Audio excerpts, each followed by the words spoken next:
Cape Summer Festival of Racing begins on Saturday the 23rd of November. We cannot wait to welcome you to Hollywoodbets Kenilworth for the Grade 2 Cape Punters Cup and all the supporting features. High quality. There's, of course, the last stepping stone into the Hollywoodbets Cape Guineas, which has attracted a very promising bunch of entries. That'll be held on the 14th of December. That'll be the third day of the Cape Summer Festival of Racing, the second day being the World Sports Betting Cape Fillies Guineas. But it all starts here, and we're expecting a pretty good crowd to come to Hollywoodbets Kenilworth. A lot going on, lots to tickle your fancies, and hopefully the 10-race card is up your alley as well. Welcome to the panel discussion on this Cape Racing platform. Don't forget to like and subscribe to all of our social media avenues, and hopefully we can steer you in the right direction. Now, the two guests for the first panel for the summer will be very, very lucky to have one of the best riders in South Africa come and join us. Sadly, he won't be riding on Saturday due to reasons that we are about to reveal. You all know, but we'll catch up on the progress of one Luyolo Mxothwa. Louis, thanks so much for joining us here. First of all, thank you. And second of all, how are you doing? What's broken? How long are you going to be out for? Thanks, Alistair. It's good to always, to come and help where I can help. It's good for racing, I'm also into it. Yeah, so clean broke the clavicle, but it didn't shift, so there was no operation that had to be done. And then fractured the same shoulder, but my shoulder blade. So I'll be out for like 6 to 8 weeks. Hopefully can come back sooner without having to force any issues. I was in pain at that time, but after that I'm good. I just have to stay on a sling and whatever, but I literally can do whatever I want to do, but obviously with caution. But yeah, I'm good. I'm in good spirits. I'm doing very well. It was good to see you here on Saturday, showing the professionalism to come and join Brett Crawford and also shout home a winner. So that was very, very good to see. Very professional indeed. And here with Brandon Bailey as well. How much are you looking forward to this festival? Your second festival here at Cape Racing, but the first one entrenched as part of the team. Some big things expected in the coming months. Absolutely, Ali. I think hats off to the entire Cape Racing team, because what they've done, obviously my first festival being last year, and we've almost 12 months on now, and a lot's been happening behind the scenes. If I can, Ellie, and you wouldn't mind, big thank you to Louis for joining us, because this is a man that I sing praises about, not only for his riding in Cape Town, but he travels. PE on a Friday afternoon. He's got his followers out there, and you mentioned the fact that he was so professional, and even coming on his day off where he could be on the couch recovering with his shoulder, he's made an effort to come and spend time with the owners of Brett and Brett himself. So, Louis, thank you for coming. Thank you. Right, let's get into the first juvenile race of the entire season, the Futurity Plate, for a stake of 250,000 Rand. It's an 800-metre race. Obviously, it's a blank canvas, no form to work with, just a couple of gallops that we may have seen. I'm not going to ask Louis for a winner, but just generally, when you get to these races, are there any yards that are maybe one step ahead with their babies, Louis? Justin normally steps him out quite early. Mr. Marshall also the same, and Glenn. So those are the type of trainers that I normally would follow, because they, especially Justin, he's got numbers. I see the one that one blown away is actually half brother to All Out for 6. So if there's any half decent, could be something to look after. As you said, there's no form. You just go on breeding and the talk. I've heard lots about Richard's horse. So yeah, we'll just have to go on that. Okay. Betting. Heard lots about Richard's horse. We've all heard lots about Richard's horse, Brandon. At the breakfast gallops here just the other day, he had a nice little grass gallop, the Black Cheetah. Is that the direction without knowing too much? Obviously, there could be anything in here, horse that might just be showing enough that steps forward and turns out to be very good on grass. Look, Alistair, I can tell you they've opened him up 16 to 10, so the bookmakers aren't going to be taking any prisoners when it comes to number 4, Black Cheetah. I am of the opinion that perhaps he might just drift closer to race time. I don't think anybody's going to want to dive in at 16 to 10, being a full field of first-timers. But I was fortunate enough to watch him closely at our breakfast morning of gallops. He sat just off them. There were 2 other horses that Justin sent him with. This is the half-brother to Great Plains, and he picked them up beautifully with Richard Faree. So, Alistair, I'm going to naturally, my eye's going to be drawn to number 4, Black Cheetah, because I have seen him work. He's a very nice horse, and the comment in the front of the computer form, Justin Snaith confirmed that he's a nice sort and he'll go very close. Okay, so that's all we need to know for race number 1. Let's go on to the second race. Hollywoodbets Kenilworth welcomes you. Maiden Plate for fillies and mares. They go 1,400 metres. That is the start of the bipod on this 10-race card, and I've obviously done the selection for this race. But first, let's just go to Brandon and find out what may tickle his fancy here. What's the market saying? And this is quite open. I'm saying open when you look past Englefield Green, because I can't believe that she's been priced up at 9 to 10. I think it is a ridiculous price. She's probably the filly that they all need to beat. It was a very good run over 1,200 metres behind Miraculous, and Louis can tell us a bit more about Miraculous. I think she's held in high regard. She won a super race at Hollywoodbets Kenilworth back on the 5th of November, and she was doing the chasing. The question mark, I mean, obviously stepping up to 1,400 metres now. Based on what I happened to see in her rerun, she was closing on beautifully on the winner, and I don't think there'll be too much concern around the 1,400 metre trip, but I won't be taking 9 to 10, that I can promise you, Al. No, me neither, but Louis, you can give us a gauge. If Miraculous was in this race, would she be your idea of a pretty strong winner? Yeah, 100%. I think quite highly of the filly. I think she's a very progressive filly with lots of scope. So, yeah, if you're going to go on that form line, she's definitely with a big chance. But with my pick, I really like Russian Royal. I saw the filly behind the start and cantering down and everything. Massive filly, beautiful girl. She got the draw, got Gavin Larina, experienced jockey. I think I really want to go with Russian Royal.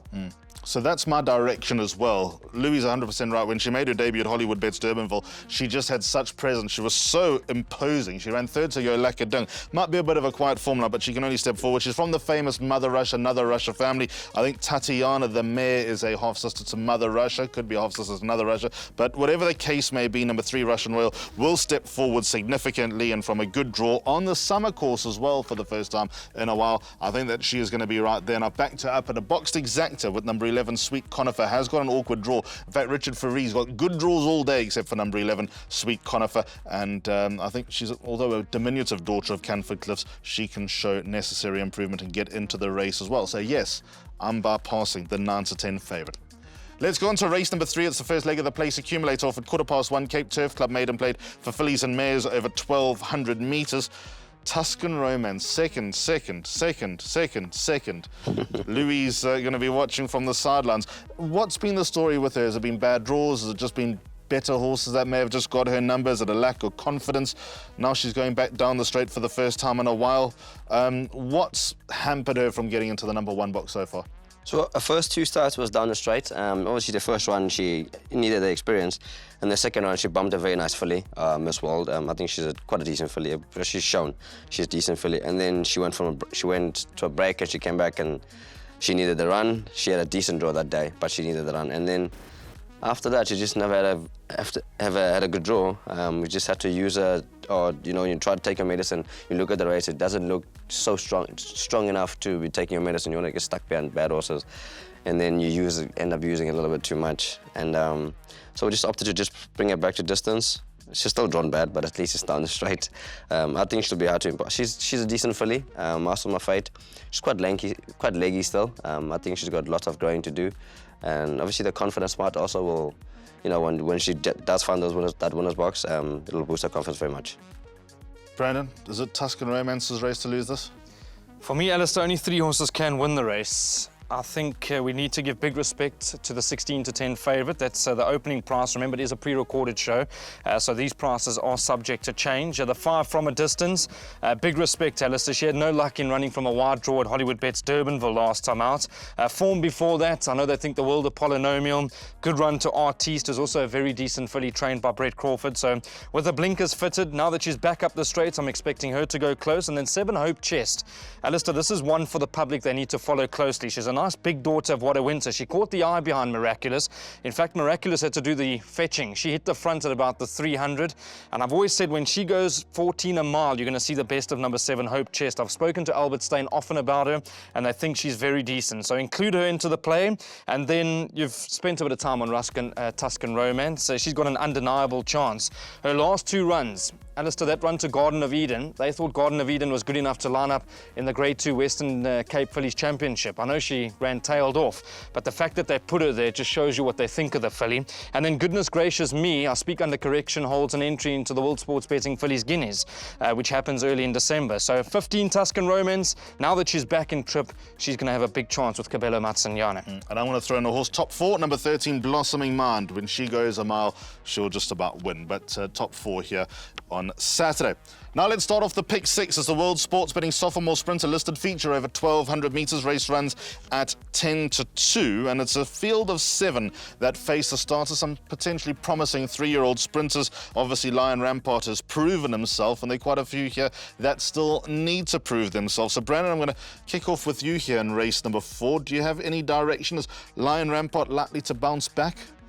Absolute two-horse race, Alistair. I know you probably disagree with me, but I think Lion Rampart is the horse that they do need to beat. He went very fast last time out. It was his first run back. He was entitled to come up for air into the closing stages, and I know they think Luhamba Pambili is a very nice sort, trained by Gareth van Zyl. He'll tighten up, and I like the fact that he's back over 1,200 metres. So 3 Lion Rampart, and then Kai Boy. We know that Mon Petit Cherie came out to win that grade 2 very nicely with Richard Fourie, and Candice Bass has often mentioned that when he matures a little bit with time, he's a horse that we need to follow closely as well. Those are the only 2 that'll fight it out. Justin Snaith will probably remind me that Roman Agent's also in the race. He would have needed his last run back behind Luhamba Pambili, where he finished in front of Lion Rampart, but I'm confident that that form will be turned around. Louis, the only horse you've ridden here is Mauritius Kestrel, but you would have obviously ridden against all of these horses over the last few months. Is Lion Rampart a deserving top choice, or are you looking for a potential improver to have his measure?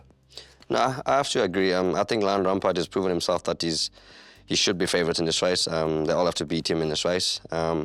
Last time he might have just needed the run also, as Brendan mentioned. Kai Boy, I really like Kai Boy. As I said, with that Mon Petit Cherie form line. I mean, he's ran second before to Lion Rampart also, and all young horses, they're bound to improve. Mauritius Kestrel, the second last run behind Oliver was very disappointing. We thought he'd run a much better race that day, and something was amiss on the day. But if you look at his form, he's run against the best horses. All Out for 6, 8 on 18. Because those are all horses that are good horses. Roman Agent, Great Plan. He's got the form behind him. I'm just not sure about coming back to distance now, but I will just have to see on the day. Okay, so this is my opinion. I do like number 6, Kai Boy. I think that he will run into the top 2. I have a lot of respect, obviously, for Lion Rampart. I think Mapaka is also better than his last run, but I think he's got a little bit to prove at the moment. So I think that Kai Boy, on what I saw last time at Hollywoodbets Durbanville, and the second run after a race when beating Mon Petit Cherie, as Brandon and Louis both mentioned, that form has been very well franked. I think that Kai Boy will run into the top 2 under Alder Demea for Candice Bass Robinson, and I think that he's a potentially very smart sprinter in the making, not taking anything away from his rivals, obviously, in race number 4. So let's slide on to race number 5. First leg of the first jackpot, World Sports Betting Bantry Bay Stakes over 1,100 metres. Brandon brought me into Hollywoodbets Kenilworth today, and we spent half an hour chatting about this race and not necessarily agreeing. So maybe Louis can be the tiebreaker here. Louis, let's kick off with you. If you could choose any ride in race number 5, considering now number 11, Cafe Culture is scratched, and Gavin Lorena rides number 10, Cosmic Highway, who would you have chosen? I wouldn't pick the Abdicator. What is it? Okay, let's start with the Abdicator. Not that we're giving him a winning chance here, but he's obviously got a lot of ability, but he's his own worst enemy, isn't he? Yeah, no, he gave me a hard time as a youngster when he was still a colt. Yeah, bad hard times, like bad memories. I mean, which horse over races in a 1,200 at Scottsville? I mean, you don't really see that much. So he gave me he just never used to settle in the paint. He did everything wrong. He just raced very bad with me. And obviously the 1,200 was never his alley. But now they brought him back to 5 furlong, and it's 1,100 now, but should still be fine. So otherwise, he's a good horse. He's been very good lately. Only his last start, he did something in the paint at the start again. But I mean, nothing like that. He's definitely got the ability, but I just think he's a little bit outclassed in this race, in my opinion. Questioning, I don't see any horse beating him here. I think he'll win. Just simple as that. Okay, so Louis and I sing from the same hymn sheet, Brandon. You obviously have a lot of respect for questioning, but... But who? I like Mal Capitano. Alistair, he was very unlucky last time out. Dare I say, but I thought he should have won the race. He got cleaned up at the start, and we know that his best runs have come from being on speed. He made up good ground late, and I really believe that Richard Fourie gets on best with him, so he'll have him on speed, hoping that there's no hard luck stories at the start again. he's ready to go for me. I know that there's maybe a small weight turnaround when they did meet with questioning and himself back on the 2nd of June, which favours questioning. In saying that, I just believe that at this time of the year, right now as they stand, I think Mal Capitano's just going to be too hard to beat, Alistair. Look, there's huge respect for everything else. I don't want to make it a two-horse race. I mean, Dean Canham has got some very smart sprinters in the race. We know that Future Variety is a lot better than what he's showing.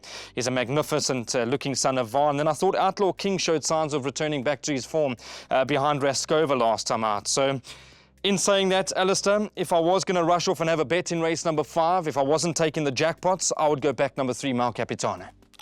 Right, let's move on to race number 6. It's a summer bowl. They go 1,600 metres off at 3:05. What a race this is. This is a real treat because we've got 3 of certainly Cape Town's best 4-year-old fillies that line up against each other. Raskova, Double Grand Slam and Red Palace. And then we've also got the dynamic of Sarki, who's very good. Gold Poker Game, who's just probably been underappreciated, but very good. And Time for Love, Princess Izzy and Knockout in here as well. So it's a very, very, very strong renewal for a race that has no black type attached to it. Brandon, I'm going to kick off with you here. Is this a race between the 3 big girls? Can we narrow it down to those 3 and potentially even narrow it down further? Alistair, I know you're very tight with your cash, but I'm even going to try and burgle some cash from you to go and back Red Palace. I think 15 to 10 is an unbelievable price. She's a very good filly. It was well documented that she hadn't seen the grass last time. That was her first run back on grass after a very successful campaign in KwaZulu-Natal, and she went past Double Grand Slam with absolute ease. Aldo had time to gear her down over a mile, Alistair. She galloped here for our breakfast morning. It was a super impressive gallop. I'm saying 15 to 10 is a magnificent price. Have a full bet, banker in everything for me. If she gets beat, I'm happy to walk with my tail between my legs, but I can't see her getting beat, Alistair. Louis, I want to ask you about Double Grand Slam quickly. Does 1,600 metres just stretch her a step? It used to look like it, Alistair, but now it looks like she's growing. She's obviously gotten stronger because she runs better now. You know, it doesn't. I mean, she only got beat a length by Humdinger. Humdinger is a good filly. We all know that. And Richard knows the filly best now. I mean, she's what is that? Is it on a 16? She ran second to Raskova before in a 16. She got a good draw today. I mean, on Saturday. I don't think it's too far for her, not anymore. But in saying that, I still don't think she can beat Red Palace. I think Red Palace is. If I was riding Red Palace, I would tell you now, have a bet on ahead. Simple as that. That's the consensus from Brandon and Louis. So this is what I've suggested. It's obviously got Red Palace in it. It's a box trifecta between the 3 big girls. I think Raskova's a live runner because she is very, very hard to peg back when she gets off to the front. Obviously, if there's a blazing headwind blowing, it's going to make life a little bit harder for her. But I'll still never want to write off Raskova because she's a complete overachiever. Obviously, number 3, Double Grand Slam, brings a lot of class. But for Red Palace, they've taught me into it. They've probably taught you all into it as well. Alda De Meyer takes her out for Candice Bass Robinson, so I'm going to default to her as my top selection, the box trifecta in the Summer Bowl. Let's go on to the Cape Punters Cup Grade 2. This is the old Selangor Cup. You might remember the old trade agreement between Selangor and Kenilworth. Obviously, the Kenilworth Cup used to be run in Malaysia, where Devon Pretorius now is, and the Selangor Cup traditionally run here. But now under the guise of the Cape Punters Cup Grade 2, over 1,600 metres. It might be a small field, but all eyes will be on one stripe, or could potentially 8 on 18 spoil the party. Louis, let's start with you. Considering one stripe gave the Hollywoodbets Cape Guineas winner of last year, Snow Pilot, weight and ran to a length behind what Snow Pilot did here a week earlier, surely, I mean, is it race over? On that form line, you could say it like that. I mean, Snow Pilot, as you said, I mean, last meeting, he absolutely, on Saturday, not last meeting. I mean, the way he's racing now, he's just matured. It's just become this beast. He's doing very well. So I mean, for a 3-year-old to keep up with a pace like that and still finish off a race where there were question marks, will he go the distance or not? I think if you look at it that way, 8 on 18 will have a very hard time beating that horse on Saturday. I do really like 8 on 18. He beat me once when I rode Crim, and it's just the manner he did it. I thought he definitely is a class horse, and he proved it again when he ran in the 1500. Again, I was in the race, and the manner he did it again, you know, he's just a big baby, just learning. Very, very good horse also. but it's still going to be hard to beat One Stripe on the form line, on the latest form line. Just a quick question about Captain West, who you obviously know well. He was in one of my 3 horses to follow at the start of the season. It's going to be very hard for him to obviously beat One Stripe on 8 on 18, but is he a little horse for the back of your mind, for the back pocket going forward? So at the weights, it would be hard on rating and everything. I was very disappointed last time. I thought he'd run at least in the first 2 or first 3, that was. Don't know, something was amiss on that day. I got off, I told Bet, I said, no, I'm not happy with that run. I really thought he would run much better. I told the owners as well, I said, no, I really thought he'll run much better than that last time. He's got a good draw again on Saturday, but he still has to do better to feature, yeah. I know he's a nice horse, but he needs to come back to himself to feature, yeah. Brandon, are you in the One Stripe camp, or is 8 on 18 a legitimate contender? I think it's been well covered, Ali. Look, naturally, I mean, 1 to 3 in the market, One Stripe. He'll also drift, I think, race time. That run to Snow Pilot is probably why the bookmakers have priced him up so short. Look, Alice, I must commend the Cape Racing team as well. I'm not sure that we'll be able to get that footage out there, but they put a GoPro on Gavin Larena when he came out to Gallop the Source One Stripe, and it was great to be put in the hot seat just to get a touch and feel. I mean, we will never ride a racehorse, but just to see how quickly he turns it on and go and fetch a horse like Dumbledore, who's obviously a hardened handicapper. He's won his fair share of races, but he's a very nice horse, this. And I've just watched him grow and mature in the last 12 months. He's going to be very hard to beat. I don't want to mix my stories here, Alistair, but 8 on 18, he is a horse that I know Justin Snay thinks highly of. He's had a few gallops going into this race. He turned it on beautifully to beat out All Out for 6 in the Langerman. He came up and made up some good ground late. We were actually supposed to see this match race then already. Yes. We know that One Stripe unfortunately got scratched for the TCO2. But yeah, look, let's see how it goes, Alistair. This is what makes racing. This is why we love the game. We want to see champions. There's just one other horse that I would chuck in for trifecta purposes is number 2, On My Honor. Louis can probably tell us a bit more because his last 2 wins have been in Fairview on the poly track, and I'm not sure that those form lines can be used to match up against horses like One Stripe and 8 on 18. But for the naked eye, he's been very impressive and he's got a very good action. So, Louis, did you ever ride against him on the poly? Was there anything in behind him? Yes, I did ride against him on the poly. Listen, just on looks, and you look at the horse himself, he's a horse that just looks classy. He's a horse that just gets better with each and every run. He did run 4 lengths behind Captain West. That was on debut though, and he hasn't looked back. Weaker form in Paul a little bit, but it's just the way he's doing things. He's going the right way. The confidence booster, winning 3 in a row, will definitely be a good thing for him, yeah. You know, he's a good horse, but the form line is not as strong as the Cape Town horses. You know, you can run whatever form line you can bring it to Cape Town. A horse can run 5 lengths off here in Cape Town. You take it to Port Elizabeth, it'll win by 5. So it's 2 different form lines, but just on the horse himself, I think is a nice improving sort of horse. There we go.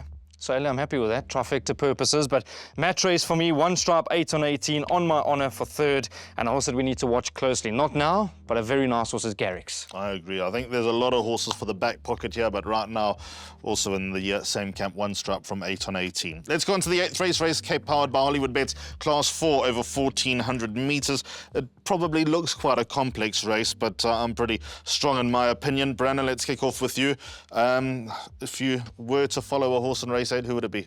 Well, your 2-to-1 favourite is Empire State. He was mighty unlucky last time out, Alistair. But my eye's drawn to the value of number 11, Unicorn Alert. I don't think he's the easiest of rides. JP van der Merwe rode him last time out over 1,400 metres. He had the blinkers on. I spent some time watching the replay. He's better off at the weights, Alistair. So he's better off at the weights with Empire State. And they both turned for home from the same position. And if you have a look at it, Unicorn Alert for me was getting the better of Empire State into the closing stages. I know he's drawn 11, but I'm actually happy he's drawn 11 for one reason. His better runs is when he's switched off, and hopefully JP can navigate a passage and he'll be turning it on nicely. So just the 2 horses that can win it for me for the exotics. I think punters need to include number 1, Empire State, but the values with number 11, Unicorn Alert. Okay, very interesting point. I'm going to come to Louis because Louis was part of that absolute mess 21 days earlier. You also found a little bit of interference up towards the inside rail. You were also in the same vicinity as Empire State and Unicorn Alert. What do you learn from that? Let's just talk about Unicorn Alert quickly. See, he had the blinkers on last time, and they don't have the blinkers on the race card here. I don't know why. I mean, he made up so much ground last time with the blinkers. He ran a very good race. He came from last. He got a tricky draw again on Saturday, but I do like him. I really think he's the horse to beat. Empire State got the one draw, but still a youngster. There was interference happening. For a young horse to be interrupted like that, momentum-wise, it's never easy to come back from it. But Elder will have the run of the race this time. So yeah, but I still think it'll be hard to beat Unicorn Alert. Very interesting. So it needs to have actually talked me out of my win bet, which was number 1, Empire State, and it's still going to be my win bet in race number 8, because I think Louis' point about a 3-year-old just compromising momentum at a crucial stage, staying on, coming back at the end, coming back from a second run after a break as well from draw 1. I do respect what the guys are saying about Unicorn Alert, and if you were to kick for touch, he is the obvious horse to back up with number 1, Empire State, but I'm going to tip him on top in the 8th race, the 3-year-old Empire State, to just get the better of the luckless Unicorn Alert.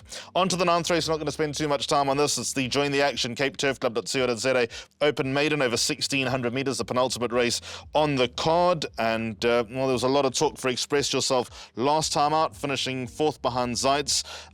Louis, I'm going to kick off with you here. Which way are you going in the 9th race? I'm going to go with Royal Port Louis. He's got 61 to go, but he's a big boy. He can carry that weight.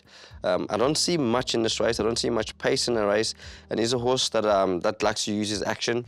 The way the course is running at the moment, I think is definitely suit him. Kabadama just ride a very confident race on him, which he always does anyway. But I really want to go with him. Express Yourself. He's a youngster. Good draw. He seems to be improving each and every start. Last time, I don't know what happened last time. I mean, he was well beaten. 3 lengths off where we thought he would actually come home last time. So I'm not really quite convinced. And the rest of them are it's quite an open race. They all got fair form. I can't really, I'll just stick with Royal Port Louis. Louis sticking with what he knows. Brandon, race 9? A few improvers, aren't there, Alistair? I know a very good-looking horse is this horse number 3, Hemstarter. He's quite a cheeky son of Patala Palace, but he caught the eye going to the start last time out. He's crying for this sort of a trip, so respect him. And then 2, Express Yourself. I've spoken to Justin often about the son of Trippy because he's a good-looking boy. He ran 4th to Zeitz. He's got a couple of lengths to find on Royal Port Louis on that run.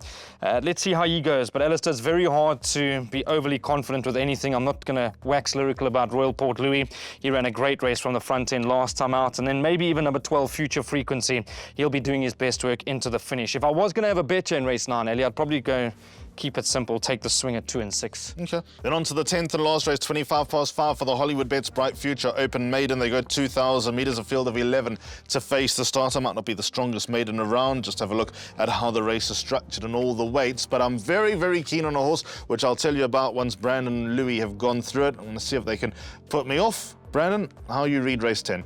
Yeah, well, Ellie, I think Robert Bloomberg, the owner's got a strong hand, Jay. He's got 2 nice horses. Number 1, Green Light Legend. Let's start with her. She came from the clouds to run a very good 3rd to Forgotten Song last time out. She was doing all the chasing into the closing stages. And with 53.5 drawn 1, you have to think that she's going to be a lively contender. 2, Bombers in the Sky. Undeniable chance. Let's see how that Zeitz form line works out in race number 9. He looks like he's crying for this trip of 2,000 metres, so I'd respect him. And then 4, Golden Grey. Many of us have washed our hands. I know MJ, our good friend MJ, doesn't want to hear this horse's name again, Golden Grey. He was very disappointing when well beaten by Join the Dots in his last start. But let's see how he goes, Alistair. He's got a good draw. There should be no excuses now that he's in an open maiden. And dare I mention another horse? That's how open it is. This horse, Congressman, he's got me stumped, Alistair. He races aggressively in the early parts of his races, and then he kind of becomes a little bit one-paced into the closing stages, now steps up over 2,000 metres. I can see him going from start to finish. We saw that filly Lavender Bay win a good race for Cornet and Andre Nel during the course of the week, and they got very similar racing styles. So if he can relax out in front and he's enjoying it, he could get away at the right time, so include him. But tricky race, Alistair. Put it this way, if I was going to the last and I'm up a few rand, Red Palace arrives, I'll pay you your share of money. Thank you. And I will be going to watch some sport. That's very unlike you. Cornet is really riding well at the moment. His judgment has been superb. But Louis, 10th and last race, what's your parting shot? Yeah, obviously we have to put in, Bomber in the Sky. It's got the form line. Well, as Brandon said, we have to see it in race 9 if the foreman does actually stand up. But I do like Congressman. You know, he ran second to Midway when they stepped him up in trip. Then the next start, they put a tongue tie on him. It didn't look like he enjoyed it. It ran bad. And then tongue tie again. It ran bad. Took the tongue tie off last time. He ran a much better race. He's got 61 on his back. I think he's decent enough to get away with a race like this. I'm just not sure if Corner is gonna want to go hard, you know, over the 10 furlong with 61 on his back. Because if he does go hard, I think then it'll suit Golden Grey, because Golden Grey's been running very well against winners because of the pace. I would think, you know, when you run against winners, the pace is more different, then he gets to switch off much better. It doesn't look that there's much pace in the race, so that might not suit Golden Grey. So my picks, I will take Congressman and Bomber in the Sky. Okay, Bombers in the Sky for me. Lovely big son of Lancaster Bomber. I think he's got all the attributes to step forward and to go this distance. I don't think that he was ready as a 2-year-old to have those starts. And I think if you eliminate all his 2-year-old form since coming back, I think that he's turned the corner and he's banging at the door. And as Louis and Brandon both rightly say, if the form is enhanced, the Zeitz form is enhanced a race earlier, then Bombers in the Sky becomes one of the better bets on the card. So that is pretty much a wrap. Thank you so much. Louis, parting shot from you. Thank you so much for your time. Really appreciate it. Great seeing you. Can't wait to see you back in the saddle. We love watching you. Your strength, your absolute tenacity, almost like a dog with a bone when you got a winning chance. So great to see you and looking forward to seeing you back in the saddle soon. Thank you, Alistair. Thanks for having me here. Thanks, Brandon. No, thank you, Lou. I think, Ali, a big shout out to everybody that helps us with Perfectly Placed. Louis, the first man, whenever I send a message, please can you help? No problem. So that's what it's about. We need to help the punting public. We need to try and give them as much information as we possibly can. We're not going to get it right all the time, but that's the nature of the game. Trust me, if we knew every winner, we'd be sipping cocktails, me and Louis getting engaged. He's engaged. I'd have to try and find money for the ring. But, not necessary. but great to see Louis. He's a good man, and we wish him a speedy recovery. Thanks so much to Brandon as well. Thanks for those words. That's pretty much a wrap. Enjoy. We'll see you on Saturday for the Cape Punters Cup here from Hollywoodbets Kenilworth. May you find all the winners, and we're looking forward to kicking off the Cape Summer Festival of Racing.